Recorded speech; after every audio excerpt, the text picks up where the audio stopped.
Welcome, everybody. I am so excited for tonight. This is the pre-conference event for the Missouri Association of Student Council's Greatest Show of Leadership.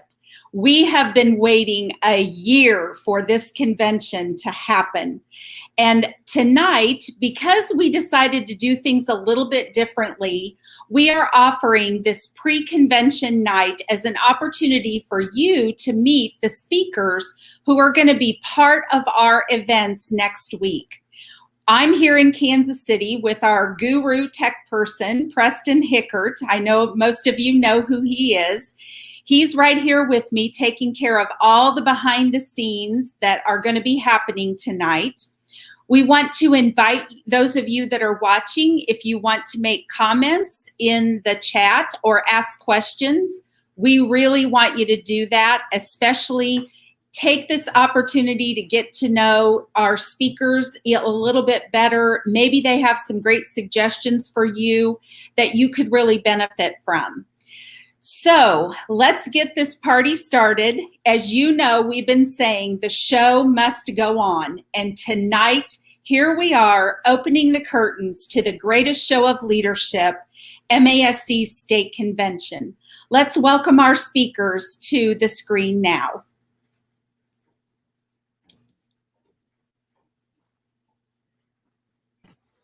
Yay! Awesome, awesome. So excited to see all of you. Thank you so much for participating tonight and waiting a whole entire year to be a part of our conference. The only way this would be better, and I know you know this and how I feel, is I wish so desperately that we could be in person, but we're doing it this way and we're going to do it well and we're going to have fun while we do it. Absolutely. So I'm going to ask each of you to introduce yourselves, and we're going to go in order of the nights that you are presenting. And so, Ted, you're our opening speaker. If you just want to just tell us a little bit about yourself, where you're at, and who you are. Well, thank you very much. And it's an honor to have the opportunity to work with everybody. So my name is Ted Weesey, and I live in Indianapolis, Indiana with my wife. I have two children, both, one's in college, one's in law school. And I've been teaching leadership and team building primarily to students, but also to adults for over 20 years now. And just thrilled to have the opportunity to share my leadership message and be with all of you in what promises to be an awesome convention. Thank you. Thank you. And Ted, I've seen you present many, many times, and I know the energy that you bring to the stage for sure. So I know our audience will be thrilled to see you when you're talking on Monday night. Thank you. Kim is our speaker on Tuesday night, and Kim has been with us before and done some things with us with MASC. So Kim, tell us a little bit about yourself and who you are and what you're doing. Yeah, thank you. I'm so excited to be here because on day 2, it's all about being you. And that's my favorite song from The Greatest Showman. Such a fun day. And how perfect it is, because I Can Help is totally about social media and making sure you're branding yourself in a positive way. So how are you branding yourself as an individual? How are you branding yourself as a school? We're going to give you some suggestions of what you can do to keep building that online community in a positive way. And I'm just also excited because my lead intern, Mallory Barnasian, who is a junior at UNLV, will also be with us on Tuesday night to be able to tag team. You guys get the full experience of the I Can Help thing, to be able to walk away with great ideas of what you can do to create that online community part and being you. Thank you. Thank you. And as I mentioned, Kim has partnered with MASC several different times and has been a guest speaker for us before on webinars and even at our state convention once several years ago. So I'm excited for people in this age now to see you and to hear your message. So Wednesday night, we have Lori Hayes, and Lori is full of energy. I'm going to let her talk to you first, and then I'll tell you what I know about her. So Lori, you're going to be talking to our advisors primarily on Wednesday night. What's going on, Missouri, man? When I tell you, I am so excited. I feel like I've been in the airport waiting a whole year to get picked up to go to the conference. So I'm glad Terry finally made it to the airport to pick me up, because what I have to share with the advisors is super exciting. I am from Delaware. I am the mother of 3 boys. So I am currently teaching high school, middle school, and elementary school. Get me out of here. That is the moral of the story. Additionally, my husband is a principal. So thought I'd add that excitement to it. I spent over 20 years in education, 16 years as a student activities coordinator. So to say I understand. So we are going to have an amazing time together. Just kick off your shoes and enjoy the night, and let's do it. Thank you, Lori. I actually met Lori at NOD a year ago in Iowa, and I felt an instant connection to her because I have 3 sons and my husband was an administrator. And so I was like, our advisors need to hear her for sure. So I'm glad you're going to be with us on Wednesday night. Yes. And our closing speaker is Jake Kelfer. And oh my gosh, I love Jake. I love the message that he brings. So let's hear from Jake and what he's all about. Thank you, Terry. And what's up, Missouri? This group of speakers is unreal, and I couldn't be more excited to be part of it. A little bit about me is I actually started my career working for the Lakers and Kobe Bryant. I worked with the team. I've met Jerry West, the NBA logo, went on to write several books and travel all over the world as a speaker to inspire people to elevate and turn their dreams into reality. So the opportunity to share what I've learned from working with 100 plus NBA athletes, with thousands of students and thousands of educators, to come and be your closing speaker and to talk at a conference that is based on one of my favorite movies right now. Let's get this party started and let's elevate. Awesome. Awesome. So I hope those of you in the audience and who are watching tonight see that we're bringing a variety of people to you with incredible messages. And all of them have lots of experience in the leadership world, and both teaching leadership, bringing lessons to many different kinds of people. And one of the things I wanted them to talk about tonight is why they feel that student leadership is so incredibly important right now, especially during the pandemic. Like, we have kids all over the country who have been in person 100%, or they've been not in person 100% and have not seen their classmates face to face. But leadership is still an important thing that we all need to be bringing to our schools. And I just want you to jump in. I'm not going to call on anybody. I just want to hear your thoughts and ideas on that, and share kind of why you think leadership is so important. Well, yeah, I'll definitely chime in here. Okay. Sorry, thanks, Ted. The biggest thing we tell people is your age group, you as students, are definitely not the future. I know that's like an old saying that people are always like, oh, you're our future, you're our future. You're not our future. Let's just get that real. You are 100% our right now. We need your help more than ever than right now. And you're needed to be able to be a part of your community, to lift people up, to keep them positive in difficult times, to keep them, having to be able to come back. Like, it's a tough time. We need to make sure we're building your community up, lifting them up, like supporting who needs to get supported. Mental health is on massive rise.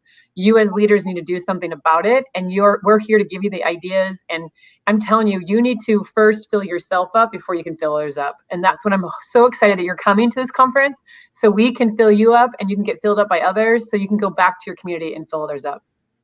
Thanks, Kim. Anybody else? Well, what I was going to say was, I think leadership's always important, not just now, but it's always been important. But especially now, I feel like it's easy to be a leader when everything's going well. When your team is undefeated, it's easy to lead the team. When you're raising all the money you need and everything's going great, it's kind of easy to be a leader. But where we really need your leadership skills are when things aren't going great, and that time is now. So to have the opportunity to really step up and make a difference for so many people, this is just prime time for young leaders to step up. And I was speaking at a school last week, and I've been there for, I think this was my 21st consecutive year speaking at this school. And the gentleman, the athletic director I was talking to, we agreed that next year will probably be one of, if not the most important school years that many high schools have ever experienced. So many traditions have been canceled this year. There will be an entire group of students, definitely 2 grades, who have never experienced a normal high school year. And they're really going to need leaders to step up and say, hey, these were some of the great traditions that we had at our school. And at the same time, what a wonderful opportunity to create some brand new traditions that were never a part of the school that can be literally created next year. So I think leadership is always important, but this is just a absolute critical time for young leaders to step up. Yeah. And I think the alternative is scary. If we don't have people that step up and assume a leadership, of course, like everyone has said, it's easy to turn the other way. But what happens if everybody turns the other way? And so I think this is where the rubber meets the road, where you put into practice all of those things that it's kind of like a basketball game. You can't just practice all the time. Eventually, there has to be a game where you have the opportunity in your hand. You've got to make a decision. Are you going to shoot the ball or are you going to hold the ball in your hand? I can guarantee you those that don't shoot the ball when the ball is in their hand have more of a chance of losing than those that shoot the ball and take the chance. So I think this is just a game that we've been given. You've got the ball in your hand. What are you going to do? And I mean, I love the sports references that are going around here. This is awesome. That was for you. That was for you. Yeah, no, I appreciate that. And I'll add, because I think all of you made such incredible points. But I think one of the things that's most important when it comes to leadership right now is we can't control sometimes the events that happen in our life, right? But we always get to control how we respond. And by being a leader, whether you're young, whether you're old, it doesn't matter. What matters is that this is an opportunity for you to step up and rise to the occasion and to do something that's going to make you, your school, and the people that you're surrounding elevated to that next level. And that's a blessing that you guys all have and that we're all going to help you guys realize over the course of this conference. I agree with all of you. One thing that I think we're seeing is that we have lots of councils who are really struggling, whether or not they're meeting or not meeting, what they find that they can do or not do. And people have been so creative, like changing things up completely and making it look completely different and being extremely successful. Last night we had a webinar with advisors, and we did 13 or 14 ideas to share with councils. And like, I sat there that night just like, are you kidding me? Like, that is unbelievable how you have turned this whole leadership thing into something that looks completely different, but is really, really successful. So people stepping up and responding and creating new ways to do things has really made a difference this year. And I agree. What next year looks like, whoa, like what? We want to make plans, but at the same time, we don't know what we're planning for. And so we have to come back with a vengeance and trying to do something that definitely brings kids in and builds those relationships back up again. And that honestly kind of leads me into the next question just a little bit. And that's, what advice would you give our student leaders right now? We have a lot of kids that are struggling, but a lot of kids who really want to still make a difference and do something to impact their schools, their communities. So what advice would you give them right now that would help them maybe get through the rest of the year or looking into the future? I'd say take care of you first. Sometimes we want to jump in and save everybody, but the first person that we have to save is ourselves. So the first thing is take care of you. Make sure that you are, balancing things. If you need help, say, I need help. There are people out there that want to help you, that are looking forward to helping you. But you have to be able to really express where you are, be honest where you are. So that's my advice is, take care of you, because when the world opens up, it's going to go so fast. So take advantage of this time and take care of you. There are two little pieces that I want to share with you guys right now, and that's, if you have an idea right now, go for it, implement it, try something new, because this is a time where creativity is wide open. Any idea is an opportunity to blow up. And the second piece that I think is super, super important is, even though it's not the year that we expected, or we have so much uncertainty, small actions make a big difference in the way we treat others. And so if there's an opportunity for you to do the right thing, or to do the little thing, take a second and do it. And you'll see so much more happiness in your relationships. You'll be able to be more present, and you'll be able to really, really be able to, like Lori said, take care of yourself in this process of getting to the next phase. Jake, I love what you said about trying something new. My son has decided that he's a barber. And so he has attempted to, Ted, you would be a perfect client for him right now, because that's where he is in his skills. But I told him this is the perfect opportunity to try and cut your hair. Who's going to see you? And now he's got a whole business that he started, cutting hair. So I love that. That is such great advice. Try it. Lori, I had a full head of hair earlier this afternoon, and one of the local high school students decided to take Jake's advice and try something, and now look what I got. If his name was Jared, don't come for me. No. No, you both stole the words right out of my mouth. It's almost like you literally took the script from me, because what I was going to say is focus on yourself. You can't help others if you're not taking care of yourself. And then Jake stole as I said, he stole the words right out of my mouth. That, like, if you've ever wanted to just try something, now's a perfect chance, because everybody is trying all kinds of things for the first time. And if you fall flat on your face, everybody's going to say, well, so did I just the other week when I tried such and such brand new. So I echo what they both said. In this haircut thing, we're going to have to cut the bald humor right now, because that's not going to be that can't be part of this conference. Love it. Yeah, just to add on that, I mean, I will tell you everyone's learning so much with social media, like TikTok, man. Like, if you're not learning something off of TikTok, like, I'm telling you, that's epic. So many students are learning that. And so my biggest advice is be intentional. So whatever you want to do, be intentional about it.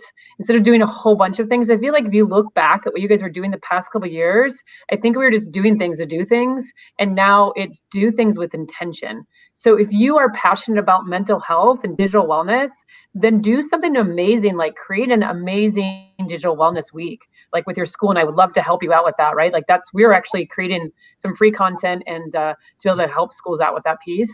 Be intentional about it. Like, if you're passionate about, hey, I want to shout out the class of 2021, like, being intentional about it, like really think it through and be intentional and be creative, like Jake said, right? Like, having it, try some new things that have never been done before, but be intentional about what your mission is and what your goal is. And that's what people will see, and people will get behind that. So just really think about what your intentions are, have that right piece, because I think that's going to help you to make sure you're not wasting time and energy, and so that you can help yourself and remind yourself of that why. Great suggestions, you guys. Like, I really believe that for so many schools, who were not in person, councils were trying to figure out their biggest impact. What's the one thing or the two or three things that we could do that would really impact people? And a lot of times when we're in person and we're right there in the school building, we're just doing stuff over and over, and we're doing all these activities. And sometimes those activities get lost in the shuffle. And so that idea of being creative and trying to think of new ways to do things and being intentional about it really is great advice, really great advice. And that is something I think that you guys have been all over. You have really impacted people in all of our states. All of you have spoken to state directors and advisors and kids all over the country. And I know you're hearing things that maybe here in Missouri we haven't heard about before, or there's an idea that you've heard that was like, yep, that's something I need to tell people. So let's talk for just a minute about what's a great idea that you could share with Missouri students right now that maybe they could try this spring, or maybe they mull it over and kind of figure out how they can, boom, come back with it in the fall or next year. So I'm looking for a new idea or something that you'd like to share along those lines. Well, I don't think this is a new idea, so I apologize in advance. But I think it's just a wonderful time to focus on connections over content. To just make sure students feel, try to reconnect with students, as whether they're just now coming back to the building, or as unfortunately some won't probably come back until next August. And even those who have been in session in person all this year, there's so many people who have lost the connection. And so my advice is try to find ways to focus on connections over content right now. Don't get too worked up about the end result, and just try to make a connection with all students, that they feel that they are a part of the school community. Awesome. Great. Go ahead, Lori. All you. No, I was agreeing with Ted, but I kind of piggybacking off what you said, that everybody feels a part of the community. So this is a great time to kind of look and see, is everybody included? Are there some kids that feel that they're excluded, and how can we figure out how to partner? So one thing that I've noticed as I've virtually gone across the globe is that we're finding that some schools that wouldn't normally attend conferences because of financial reasons or even time constraints, you've got some kids who can't leave because they're responsible for taking care of their siblings. So they can't go away to a conference for 3 days, but they can tune in virtually. So I think one suggestion that I would like to see continue is the great equalizer, making sure that we're creating opportunities for everybody to have access to the great information that is available at these conferences, reaching out to those schools that you don't see. So Missouri is a huge state. Instead of looking at the schools that always come, try and find the schools that never come and reach out to those schools and say, hey, we've got this great program. We're just interested in knowing, what can we do to make this available for you to be able to bring your students? Love that. And the exercise that I would say is, and I kind of got two, but I'll keep it to this main one, and it's called the ACE. ACE. It's the ACE question, and it's asking yourself 3 questions each day. And these can be done in the form of journaling, verbally, or just done internally in your head. And the first question is asking, what action can I take to make the world better today? So that's the first question. What action? That's the A. The C is all about connection. Who can I help today? Who can I improve the life of today? And the third question is related to the E, which stands for enjoyment. How can I enjoy the action I'm about to take? How can I enjoy today even when the future is uncertain? And when we focus on these questions, we can come from a place of service, we can come from a place of happiness, and we can come from a place of enjoying the journey and the pursuit of greatness. Awesome. I love it. I love it. So many amazing ideas. I'll tell you, I actually got inspired off of the news, and I gave this idea to other students. And what's so cool is they took action among it. So right now, people are having a hard time getting their vaccine shots because they're having a hard time registering. So a student was a part of the solution, and he actually is helping elderly people get their vaccines. Like, he's going online and helping them book their vaccines. So I shared that with quite a few schools that I've been speaking at, and now they're doing the same thing. It's so cool. It's so inspiring to see simple ways you can take action, of seeing that this is a problem I have in our community, and then I'm going to take action. Another student said, man, mental health is such a huge issue. He actually started texting his friends, and he was like, hey, are you free later on? I want to, have a chat with you. And at first these students were like, oh, is he mad at me? And all it was is he wanted to do a life update with them. So just did a FaceTime call. And what's cool is from that, then the students that had that experience with him, they started making a list of everyone who's gotten that experience. And then they actually went through all the students to make sure they all either got a text or a FaceTime or something. You'd be surprised at how many students have not had any kind of connection with any other students during this time. So there's simple things you can do. And then I love it that a school got creative too on bringing friends together, and they did a best friend challenge where they asked like 5 questions and they could see which best friend knew themselves the best. And they did it as a simple, video. They'd ask the 5 questions, the other 5 questions, and then they put it together on Instagram stories. So there's so many different ways you can bring the community together, figure out what the problem is, and then find that solution. You know, isn't it amazing that every single one of you really talked about connections and relationships? That's really, to me, the key to life, and the key to being a better person is making those connections and building relationships with other people. But all of you feel the very same way. And I want our listeners to really believe that, understand that, and hear that how incredibly important it is to build relationships with other people. I always think I do my best thinking when I'm driving. And so I was driving down here to Kansas City today and thinking about things, and I decided at one point, okay, I need to listen to a couple of podcasts because I had plenty of time to do that. And both podcasts that I listened to just clicked. They were talking about relationships as well. And they were talking about how we need to feel connected to each other.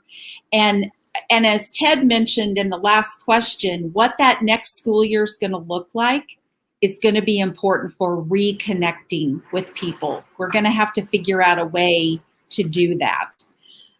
Great suggestions. I think that one last question that I want to ask before we just kind of open this up for comments from you and maybe from some of the people that might be listening tonight. I'm just wondering if you have or know of, whether you do personally or maybe you know of something that might be of true benefit to students and advisors right now. Maybe some kind of a resource, a book, a video, a movie that you may have seen that might really bring a leadership lesson or help kids right now to learn something. So resources, I love resources and sharing those with other people. So tell me about a resource that you feel would be beneficial. Does The Greatest Showman movie count, Terry? Is that kind of stating the obvious? You want something other than that, huh? Oh my gosh. Well, I will tell you, Ted, that every day, as you guys know, every day has a different theme, and they're songs from the movie. And in our Convention in a Box, every theme, I created a lesson that would go with that particular song that's related back to student council and leadership. So you can't steal that, but absolutely, you guys know how I feel about themes. So for sure, The Greatest Showman, everybody should watch it if they haven't. Who's got a resource? Okay, so I'll go.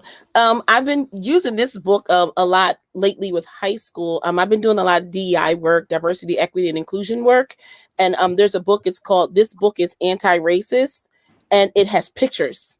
And so that is what is great and appealing about it. But it is a great read. And it doesn't just deal with gender. It doesn't just deal with race, it deals with gender bias, all types of things. So I think that's a great resource that we're going to really have to embrace when the doors open back up. There's been an awakening that has taken place, and we have to be ready to broach it.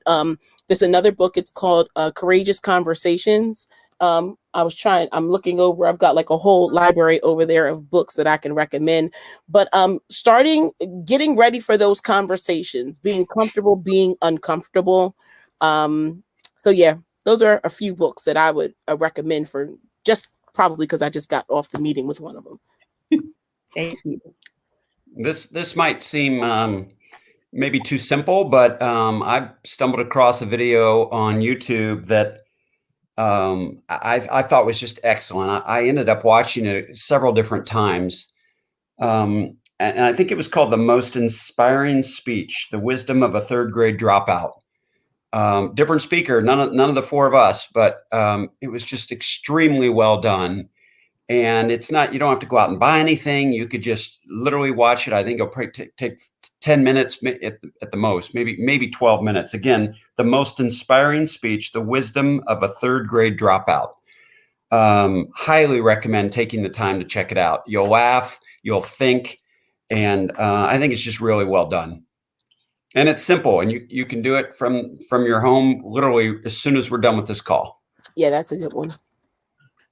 There are, I mean, the books you guys have listed and the YouTube videos, I mean, these are incredible resources. And I'm looking at my shelf, Laura, you got me checking out my bookshelf, seeing what I can recommend over here. But I'm going to go with a very unorthodox tool and resource that everybody can do every single day. And this is two things. One is to go on a daily walk. This is something that has exponentially improved my gratitude during this time, and something with a lot of people has allowed them to think. And that's the second thing, is give yourself 5 minutes of silence a day to just think. Because even though we are separated, we're not in the same places, we've been using our phones a lot more, we're on social media a lot more, we're doing a lot of things, and it's taking up our space. So if we can spend 5 minutes to just think and use our brain as the most powerful tool we have, just think. Think about who you want to be. Think about what you want to achieve. Think about who you can help. Think about what can you do that's going to help you become a better leader. And that's what I would say. A little bit unorthodox from a tools and resource standpoint, but I feel that those are two things that are really powerful right now. Yeah, I definitely think our resource is, I'm really proud of the work that we did with Providence Health, and just with the mental health is so important. So if you take a look at the worktobewell.org website, there's so many free resources all on there. It's all the PowerPoint presentations, everything from anxiety and depression, stress, ECPR, which means emotionally connect, partner, respond. And my favorite one is self-care and mindfulness, that we're going to definitely be pulling out at the state conference, because I think that we need to go through that together to make sure we're all on the same page for that. Because you can't get to the whole student without starting with the mental health part. Absolutely. You know, that's this whole series, that things that you guys have talked about has been so important, because we started out actually at the beginning where Lori mentioned, well, I wrote down, Lori mentioned, take care of yourself. And that is something I think that teachers have been told all year long. And some of them are almost joking about it now, that they don't have time to do that. And it almost seems ridiculous to them for people to say that, but it's something truly that we do need to do. And we've talked about mental health and how important mental health is for students and for teachers. And all those things go with connections and being connected to each other. I'm wondering about building student and teacher relationships. If you've got suggestions for that, what students can do to build those relationships with their teachers, or how teachers can build those relationships with students. Any ideas, or if you have any thoughts on that? You're shaking your head, Jake. Look, I think all of us have so many thoughts on this, because we love this stuff, right? Like this gets us so excited. But I'll say this is, I think one of the most important things for teachers to students is to show that they are willing to help, to show that they actually care. When I work with NBA athletes, one of the things that they look for most is, do they have permission to feel valued in the organization? And if a coach shows a kid or an NBA prospect that they care about that player, that person will perform at a higher level, because they will feel that love. And that's what we're looking for as humans. So from a teacher to student is showing that we care and showing that we're willing to help. From a student to a teacher perspective, it's not being afraid to ask for that help and not being afraid to make a mistake in the pursuit, because so often, and especially when we're separated, we might say, well, I might not do that. I don't want to embarrass myself on Zoom, or I don't want to try this new background, or what if this doesn't work? But what if it does, right? And so when we create that environment of asking for help and showing that we want to help, we can create a great culture between the relationship component. And I think from the student perspective, understand that the teachers are human first, that they're people. And so something as simple as showing your face on a screen, it just does so much for a teacher. It is difficult to sit. I have been in more back rooms and talking to myself on a screen, and it is just difficult. So it's doing something as showing, hey, I understand, and I think enough of you to show my face. I know I have the option, but I'm going to show up and make that personal connection. Just showing your face helps tremendously. Lori, I'm glad I'm speaking before you at this conference, because you're literally stealing all my thunder. That was the first thing I was going to say. Turn on your camera to show you care enough to show that you're present. Not just that your computer's present, but you are physically present. I think would go a long way. So I echo both what Jake and Lori have said. With the connection piece, we've mentioned it all night. Students, don't be afraid to ask. Thank your teachers for the extra work that they're putting in. I hope teachers are getting paid double this year, because they're literally doing double the amount of work. So a simple thank you at the end of a class, the end of a Zoom, whether you're in person or not, to just say thank you, I think will go a long way. And yes, I 100% agree with you, Ted. That was amazing. And Terry, I actually got our other keynote speaker just showed up, so I'm going to have her come into this question, because I think it's important. Because I think so. This is Mallory. Hi, Mallory.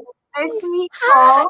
Great to see you. I'm glad you're going to be joining Kim on Tuesday. Excellent. Thank you so much. Yes, it's so awesome when we can have the students talking alongside the educators. But I think it's so important to include students in the conversation and just making sure that you are communicating with them. And I think Kim, even when I see her teach right now, she calls on each one and asks them to share something that made them smile every day.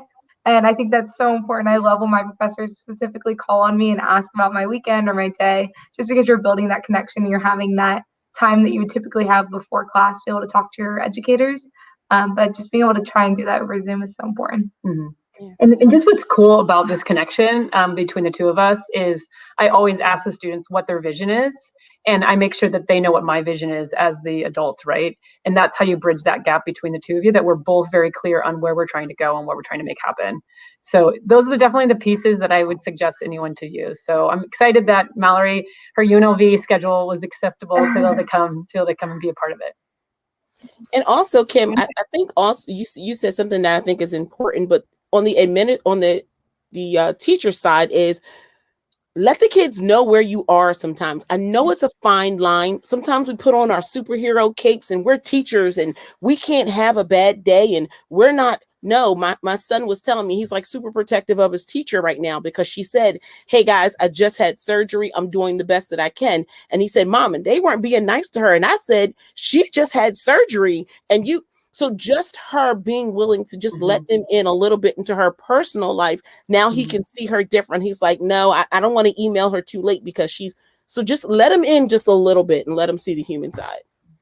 100%. Like vulnerability is so crucial right now. You have to show your vulnerability for sure. Yeah, absolutely.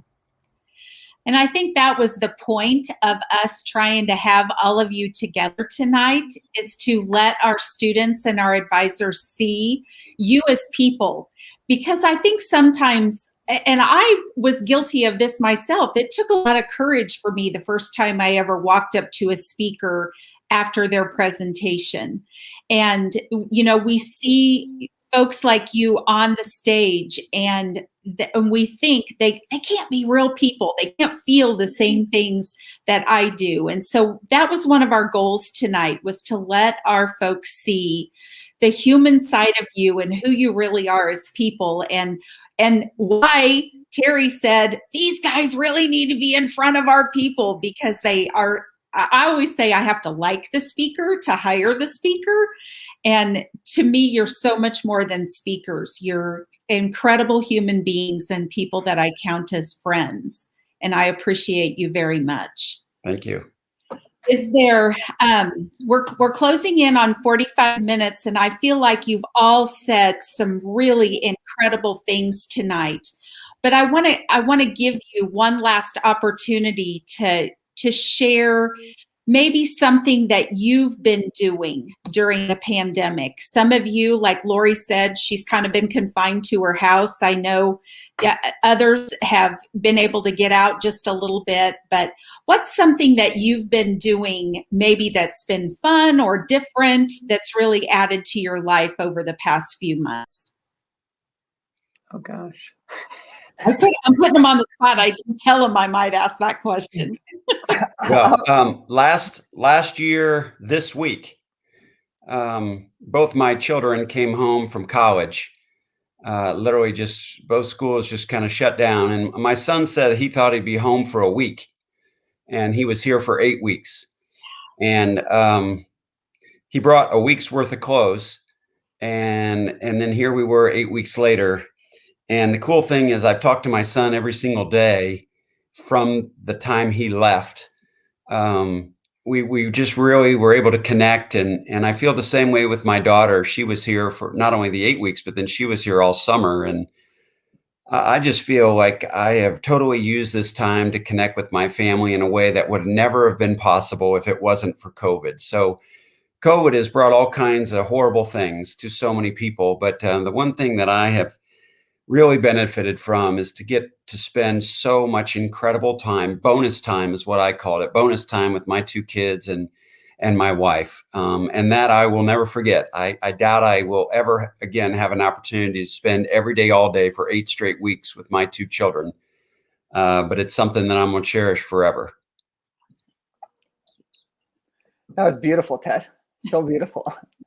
For me, I've been doing a lot of different things. And I think, we talked about vulnerability and sharing where we're at. And truthfully, for me, a lot has changed over this time. We're all traveling a ton, and then we're stopping travel all at once. Our plans were to be all over the country, and now we're stuck at home. And there was one week where I had been exposed to COVID pretty early on. And at first I was just frustrated. I was very frustrated with this idea that I couldn't do anything, that I couldn't go anywhere, that I might get sick. And I just had the ripple effect of negative thoughts. And I said, wait a sec. COVID ain't going to get me. COVID ain't going to beat me. What's going to happen though, I'll tell you this, what's going to happen is I'm going to change my mindset right now. And what I did was, instead of like feeling like I was in a jail cell in my room, isolated, right, or alone on an island, I turned it up and said, you know what? It's Hotel Kelfer. We're partying in Hotel Kelfer right now. I made the entire week my favorite foods on delivery. And I started to bring in all of these things, and I started to change the atmosphere. And this may sound super silly, but what it did was it really reminded me that no matter what's going on, no matter how crazy things are, how good things are, how bad things are, we can always choose to the way we view things. We can always choose to see how we want to respond to these situations. And I opened with that earlier today. And this is just one example of how COVID's brought some new light into me, had me thinking a lot, but has also got me very excited for what's to come for all of us. And that's something I'm very much looking forward to. And it begins for me with you guys on Thursday. Oh, such a good answer. Such a good answer. I love it. You're so 100% correct. Like this, I was actually using this time to learn a lot as well, but it's also to support people. It really has been supporting students and schools, and support, like creating this company. We massively grew, and people needed it more than ever. And so it really has been long hours and long days of just creating the content, especially during the Black Lives Matter and during all the cancel culture stuff, that kind of a piece. It's been really, and even during elections, we had a massive 81% increase in fake pages, skyrocketed during that time. So we had to definitely figure out ways to be able to get that conversation going, to help schools, help students on that. It's been just creating new stuff to be able to support as many people as we possibly can during this difficult time. Definitely for me, I can echo everything Kim said. Unfortunately, at the beginning of COVID, my mom ended up passing away and I was her caregiver. So it was a huge transition for me. But one thing I did was just really relied on my I Can Help family and learned that it's okay to be vulnerable and it's okay to be a leader even when you're going through things. So I ended up moving across the country and bouncing around, living with various family members that I've never really met or had only met a couple times in my life. So it was a really great opportunity for me to push myself to mature, grow, and also be able to give back so much of my time that I can help while I was remote learning. So I definitely think it's been such a huge growth period and definitely an incredible opportunity to get to work with our students. And during this speech, she's going to talk about being a victor over being a victim, because she could have been a victim and she definitely was a victor. Oh, I should have gone first because I have nothing grand about my children. It's time for them to go back to school. So check that off the list. I'm over that. I'm tired of cooking for these people. So check that off the list. So this is what I have done. I am coloring now, people. That is what I'm doing. This is what I do. This is my time. And I don't use little cheap crayons. Oh, no, I am worth the new. These crayons are the best crayons in the world. They're like the gel crayons. So I get my coloring book and I get my special crayons and I have beautiful affirmation crayon. You know what? This is my world debut, Terry. Thank you. See, I'm no amateur. Do you understand? This is what I've been up to. Awesome. Oh my gosh, you guys are so funny. I love it. Oh, and you know, the whole point is that we are taking care of ourselves. That's the thing. I think that's the thing that people have learned through all of this. And Ted, I jotted down a note to myself. I don't think I would forget it, but your whole face and your whole demeanor changed when you were talking about your family and being with your family. And that, I mean, I know how special that was to you. And I love the fact that lots of us have been able to take advantage of the time that we've had to share with people and create new content and to think about how we choose to see things and to color, because that makes it just okay, you know, to do what we want to do and have the time to do it. Well, this time has been important to me. I appreciate so much that you agreed to come on and do the extra. You know, everybody, all of you, and everybody that I've worked with through this has been willing to do the extra, because you know that as state associations, we've had a hard time. We've suffered a lot not being able to have our in-person events. But every time I've reached out to a speaker or another executive director, people have said yes. They have said, yes, I will help. Yes, I will do whatever you need. So thank you for doing the extra and helping us create an awesome convention. I'm so excited about what we're going to see next week. And you all have been a huge part of that. So thank you very much for joining us tonight and being a part of our pre-conference event. Thank you. Thank you, guys. I just want to remind everybody that might be watching that our conference starts next Monday night at 6:45. We are doing a pre-show every single night with different hosts. We're kicking off next Monday with Kyle Sheely, our own Missouri national speaker. We love him. And Kyle is going to be doing a 10-15 minutes of pre-show, and then we'll pull the curtains back and get ready for the greatest show of leadership that starts promptly at 7 o'clock. We're excited for all of you to join us next week. We can't wait for it to start. And thank you so much for joining and tuning in tonight. Can you tell Margarita about the cooking thing?